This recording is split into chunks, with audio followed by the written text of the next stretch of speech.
ನಮಸ್ತೆ ಎಲ್ರಿಗೂ. ಎಲ್ಲರೂ ಚೆನ್ನಾಗಿದ್ದೀರಾ ಅನ್ಕೋತೀನಿ. ಸವಿರುಚಿಯ ಆಟ ಚಾನಲ್ಗೆ ಸ್ವಾಗತ. ನಾನಿವತ್ತು ಮಟನ್ ಸಾರು ಮಾಡ್ತಾಯಿದ್ದೀನಿ ಇದ್ಕಿದ್ಬೇಳೆ ಉಪಯೋಗಿಸ್ಕೊಂಡು. ಇನ್ನೇನು ಇದ್ಕಿದ್ಬೇಳೆ ಸೀಸನ್ನು ಮುಗಿತಾ ಬಂತಲ್ವ, ಅದಕ್ಕೆ ಲಾಸ್ಟಾಗಿ ಒಂದ್ಸಲ ಮಾಡ್ಕೊಂಬಿಡೋಣ ಅಂತ ಮಾಡಿಕೊಂಡೆ. ನೀವು ಕೂಡ ಟ್ರೈ ಮಾಡಿ. ಅದಕ್ಕೂ ಮೊದಲು ನನ್ನ ಚಾನಲ್ ಸಬ್ಸ್ಕ್ರೈಬ್ ಮಾಡ್ಕೊಳ್ಳಿ. ಇವಾಗ ನಾನು ಮೊದಲಿಗೆ 1 kg ಮಟನ್ ತೊಗೊಂಡಿದ್ದೀನಿ. ನೋಡಿ, ಇದ್ರಲ್ಲಿ ಫ್ಯಾಟ್ ಎಲ್ಲ ಏನು ಹಾಕ್ಸಿಲ್ಲ ನಾನು, ಸಪ್ರೇಟ್ ಹಂಗೆ ಚೆನ್ನಾಗಿರೋದು 1 kg ತೊಗೊಂಬಂದಿದ್ದೀನಿ ಮಟನ್ನು. ಆಮೇಲೆ ಸ್ವಲ್ಪ ಪುದೀನ, ಸ್ವಲ್ಪ ಕೊತ್ತಂಬರಿ ಸೊಪ್ಪು ಇಟ್ಕೊಂಡಿದ್ದೀನಿ. 1 ಹಿಡಿಯಷ್ಟು ಬೆಳ್ಳುಳ್ಳಿ ತೊಗೊಂಡಿದ್ದೀನಿ, ಅಂದರೆ 1 ಗೆಡ್ಡೆ. 1 ಈರುಳ್ಳಿ ಕಟ್ ಮಾಡಿ ಇಟ್ಕೊಂಡಿದ್ದೀನಿ. 3 ಇಂಚಷ್ಟು ಶುಂಠಿ ಕಟ್ ಮಾಡಿ ಇಟ್ಕೊಂಡಿದ್ದೀನಿ. ಮತ್ತು ಒಂದು 4 ಎಸಳು ಬೆಳ್ಳುಳ್ಳಿ, 1 ಇಂಚು ಶುಂಠಿಯಷ್ಟು ಜಜ್ಜಿ ಇಟ್ಕೊಂಡಿದ್ದೀನಿ. ಇವಾಗ ನಾನು ಒಂದು 7 ರಿಂದ 8 ಲವಂಗ, ಒಂದು 2-3 ಪೀಸು ಚಕ್ಕೆ ಮತ್ತು 1.5 ಸ್ಪೂನು ಗಸಗಸೆ ಹಾಕ್ಕೊಂಡಿದ್ದೀನಿ. ಅರ್ಧ ತೆಂಗಿನಕಾಯಿ ತುರಿ ತೊಗೊಂಡಿದ್ದೀನಿ, ಅಂದರೆ ಅರ್ಧ ಹೋಳು ತೆಂಗಿನಕಾಯಿ ತುರಿ ತೊಗೊಂಡಿದ್ದೀನಿ, ಹಸಿ ತೆಂಗಿನಕಾಯಿ. ಇವಾಗ ನಾನು ಇದ್ಕಿದ್ಬೇಳೆ ಇಟ್ಕೊಂಡಿದ್ದೀನಿ. ಇಷ್ಟಾದರೆ ಸಾಕು, ಮಟನ್ ಸಾರು ರೆಡಿ ಆಗಿಬಿಡುತ್ತೆ. ಇವಾಗ ಒಂದು ಮಿಕ್ಸಿ ಜಾರ್ ಇಟ್ಕೊಂಡು ಕಾಯಿ ತುರಿ ಸೇರಿಸ್ಕೊಂಡಿದ್ದೀನಿ. ಕಾಯಿ ತುರಿ ಜೊತೆಗೆ ಇವಾಗ ನಾನು ಚಕ್ಕೆ, ಲವಂಗ, ಗಸಗಸೆ 3 ಸೇರಿಸ್ಕೊಂಡೆ. ಅದಾದಮೇಲೆ ಪುದೀನ ಮತ್ತು ಕೊತ್ತಂಬರಿ ಸೊಪ್ಪು ಹಾಕ್ಕೊಂಡಿದ್ದೀನಿ. ಅದಾದಮೇಲೆ ಈರುಳ್ಳಿನೂ ಸೇರಿಸ್ಕೊಂಡಿದ್ದೀನಿ.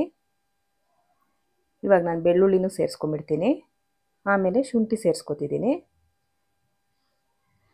ಇವಾಗ ನಾನು ಸ್ವಲ್ಪ ನೀರು ಸೇರಿಸ್ಕೊಂಡು ಚೆನ್ನಾಗಿ ಗ್ರೈಂಡ್ ಮಾಡ್ಕೊಂಬಿಡ್ತೀನಿ ಇದನ್ನು. ಅಂದರೆ ನೈಸ್ ಎಷ್ಟು ರುಬ್ಬೋಕ್ಕಾಗುತ್ತೋ ಅಷ್ಟು ನೈಸಿಗೆ ರುಬ್ಕೊಂಡ್ಬಿಡ್ತೀನಿ.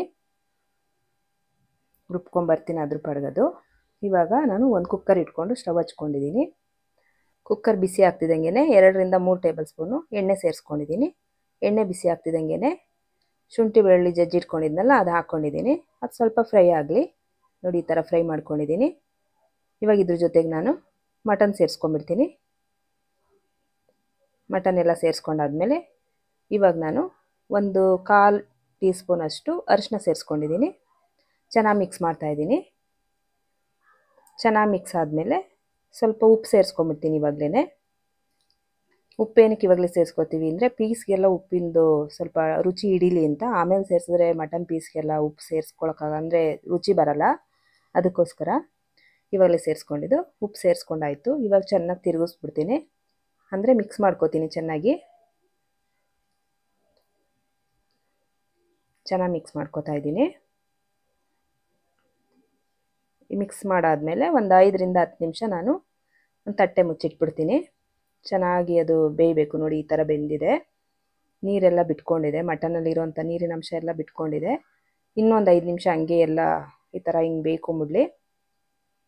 ನೋಡಿ, ಈ ಥರ ನೀರು ಇವಾಗ ಆದಷ್ಟು ಕಡಿಮೆ ಆಯಿತು. ಚೆನ್ನಾಗಿ ನಾವೇನು ಹೇಳ್ತೀವಿ ಸುಂಡೋಗಿದೆ ಅಂತ ಹೇಳ್ತೀವಿ, ನೀರೆಲ್ಲ ಆ ಥರ. ಇವಾಗ ನಾನು ಮನೆಯಲ್ಲೇ ಮಾಡ್ಕೊಂಡಿರ್ತೀವಲ್ಲ ಸಾಂಬಾರು ಪೌಡ್ರು, ಅದು 2.5 ಸ್ಪೂನಷ್ಟು ಸೇರಿಸ್ಕೊತಾ ಇದ್ದೀನಿ.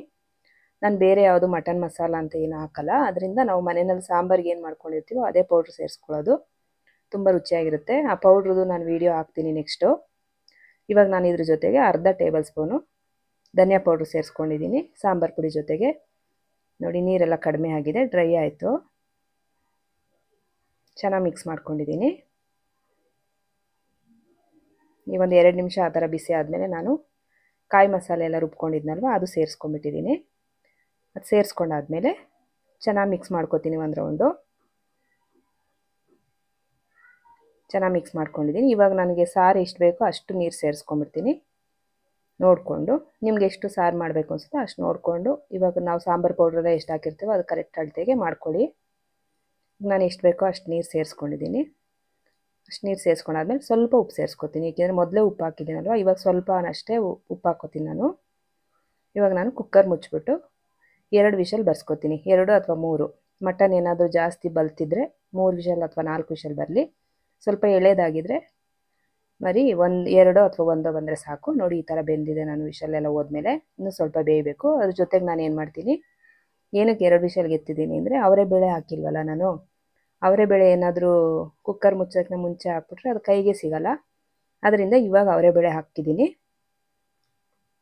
ನೀವು ಅಷ್ಟೇ ಮಾಡಿದ್ರೆ ಅವರೆಬೇಳೆ ಲಾಸ್ಟಲ್ಲಿ ಹಾಕ್ಕೊಳ್ಳಿ. ಅದಾದಮೇಲೆ 5 ನಿಮಿಷ ಕುದಿಸ್ಕೊಂಬಿಟ್ರೆ ಸಾಕು. ನೀವು ಕುಕ್ಕರ್ ಲಿಡ್ಡೆಲ್ಲ ಮುಚ್ಚಿ ಮತ್ತು ವಿಷಲೆಲ್ಲ ಬರ್ಸೋದು ಬೇಡ. ಹಿಂಗೆ ಒಂದು 5 ರಿಂದ 6 ನಿಮಿಷ ಬೇಯಿಸ್ಕೊಂಬಿಟ್ರೆ ಸಾಂಬಾರು ರೆಡಿ ಆಗಿಬಿಡುತ್ತೆ. ಮತ್ತು ಸಾರು ಗಟ್ಟಿ ಆಗುತ್ತೆ ಚೆನ್ನಾಗಿ. ಇವಾಗ ನೋಡಿ, ಈ ಥರ ಆಗಿದೆ ಸಾರು. ತುಂಬಾ ಚೆನ್ನಾಗಾಗಿದೆ, ರುಚಿನೂ ಚೆನ್ನಾಗಿರುತ್ತೆ ಅನ್ಕೋತೀನಿ. ನೀವು ಒಂದು ಸರಿ ಟ್ರೈ ಮಾಡಿ, ಹೆಂಗಾಗಿತ್ತು ಅಂತ ಕಮೆಂಟ್ ಮಾಡಿ ಹೇಳಿ. ರೆಸಿಪಿ ಇಷ್ಟ ಆದರೆ ಶೇರ್ ಮಾಡಿ, ಒಂದು ಸಬ್ಸ್ಕ್ರೈಬ್ ಮಾಡಿ, ಲೈಕ್ ಕೊಡಿ, ಕಮೆಂಟ್ ಹಾಕಿ. ಇಷ್ಟೊತ್ತು ವಿಡಿಯೋ ನೋಡೋದಕ್ಕೆ ಧನ್ಯವಾದಗಳು. ನೆಕ್ಸ್ಟ್ ವಿಡಿಯೋದಲ್ಲಿ ಸಿಗ್ತೀನಿ.